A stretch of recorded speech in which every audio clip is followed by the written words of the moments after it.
Hello and welcome. Today we're stepping into what is truly one of the most solemn and significant chapters in the entire Bible, Mark chapter 15. This is where it all comes to a head. It's where ancient prophecy and the raw power of the Roman Empire meet at a place called Golgotha. The story Mark tells is stark, the details are brutal, and the meaning, well, it's absolutely eternal. So let's approach this text together with the reverence and focus it truly deserves.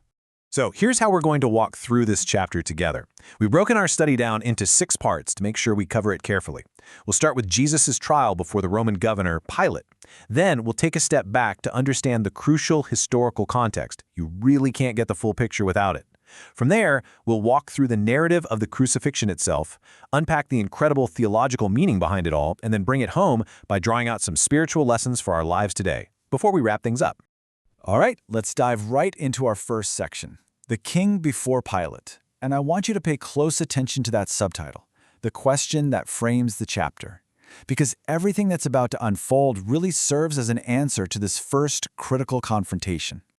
So here it is. The Roman governor, Pontius Pilate, looks at Jesus and asks the central question of the entire chapter. Are you the king of the Jews? Now, this is so much more than a simple question. From a Roman perspective, this is a political landmine. It's a charge of treason, a direct challenge to the authority of Caesar. But for Israel and for us, this is a deeply messianic question, rooted in God's promises to King David centuries before. The rest of the chapter is going to pivot on the true and completely unexpected meaning of Jesus' kingship. And just look at the profound contrast in this moment. On one side, you have Jesus. He gives this brief, almost cryptic answer, "You say so," and then he falls into this incredible, majestic silence that just stuns Pilate, a man who had seen it all. Now, this isn't the silence of guilt. This is the deliberate, powerful fulfillment of prophecy. Remember Isaiah 53? He was oppressed and afflicted, yet he did not open his mouth. This is that moment. And on the other side, you have the chief priests, loud, frantic, just hurling accusation after accusation, which Pilate himself can see are driven by nothing more than raw envy. They're just trying to twist the gears of Roman justice to get what they want. And this chaos leads to one of the most chilling moments in the Gospels, the Barabbas exchange. Pilate, probably trying to keep the peace during the Passover festival, offers to release a prisoner. He gives them a choice. Jesus, a man he knows is innocent, or Barabbas, a known revolutionary, an insurrectionist, a murderer. And the priests, they stir up the crowd into a frenzy. The same crowd that just days before was shouting, "Hosanna," is now screaming, "Crucify him." It's a shocking moment, but it's also a profound, real-time picture of the gospel itself. The guilty man goes free, while the innocent one is condemned to die in his place. Okay, so now we need to move into our second section, historical and cultural context. Because to really grasp the weight of what's happening, we have to ground ourselves in the world of first-century Judea, a nation living under the iron fist of the Roman Empire. Let's make sure we're on the same page with a couple of key terms. First, the Praetorium. This was the governor's headquarters, right there in Jerusalem, a symbol of Roman military might planted in the heart of the Holy City. This is where the trial ends and the mocking of Jesus begins. And then there's crucifixion. We must never let that word become sanitized. For the Romans, it was a tool of state terror, meticulously engineered to cause the most extreme pain, public shame, and suffering imaginable. It was a punishment for slaves, rebels, and the worst criminals, never for a Roman citizen. Now, this timeline helps us see the massive shift that's happening in God's plan of redemption. You see, a dispensation is simply a period of time where God deals with humanity in a specific way. The events of this single day represent the absolute climax of the dispensation of law, the era that was defined by the covenant God made with Israel through Moses. The cross of Christ, well, it's the hinge point of all human history. Right here, the old way begins to pass away, and the dispensation of grace begins, kicking off the age of the church and opening up a brand new way for all people, Jew and Gentile alike, to come to God. The Romans had this down to a grim, brutal science. First came the scourging, a horrific whipping designed to weaken the victim almost to the point of death. Then, the condemned man was forced to carry his own crossbeam through the crowded city streets. Mark tells us that Jesus was so weakened by the scourging that a bystander, a man named Simon from Cyrene, was forced to carry the beam for him. And then notice this critical detail. They offered him wine mixed with myrrh. It was a kind of painkiller, but Jesus refused it. He consciously chose to endure the full measure of suffering with a clear mind, to willfully see his Father's plan all the way through. Now we proceed to Section 3, the narrative of the cross. We're going to follow Mark's account, which is fast-paced, direct, and completely unflinching. He doesn't spare any details. So inside the praetorium, the Roman soldiers engage in this just depraved, twisted parody of a coronation. They throw a purple robe on him, the color of royalty. For a crown, they weave together sharp thorns and grind them into a scalp. For a scepter, they put a reed in his hand, only to snatch it away and beat him over the head with it. And then, in the ultimate act of contempt, they get down on their knees in mock worship, saluting their king and spitting in his face. It's just, in their cruelest possible mockery, they have no idea they're actually testifying to his true identity. Then they lead him out to Golgotha, which means the place of the skull. There, they nail him to the cross. They place him between two criminals, fulfilling the prophecy from Isaiah that he would be numbered with the transgressors.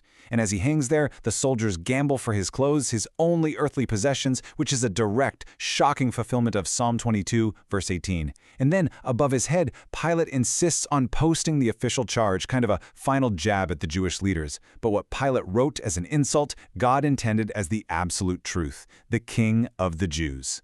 Then, at the 9th hour, after 3 hours of a supernatural darkness has covered the entire land, Jesus cries out in Aramaic, my God, why have you forsaken me?" Now this isn't a cry of surprise or failing faith. This is the opening line of Psalm 22. This is the cry of the sin-bearer. In this moment, Jesus, the Son, who had known nothing but perfect, unbroken fellowship with the Father for all of eternity, is feeling the full weight of our sin being poured out on him. He is being treated as if he were sin itself. He is being forsaken so that we would never have to be. And that cry from the cross leads us straight into Section 4. We have to move from the story of what happened to the eternal meaning behind it. We need to unpack the theological significance, specifically the doctrine of the atonement. So what is really going on here theologically? First, we are seeing soteriology, the doctrine of salvation, in brilliant color. The Barabbas exchange is the perfect picture of substitution. Second, this is the ransom. Remember back in Mark chapter 10 when Jesus said he came to give his life as a ransom for many? This is it. This is the payment. And third, all of this comes together in the atonement. You see, at the cross, God's perfect justice, which demands a penalty for sin, and his holy mercy, which wants to save us, meet perfectly. The debt is paid, the penalty is satisfied.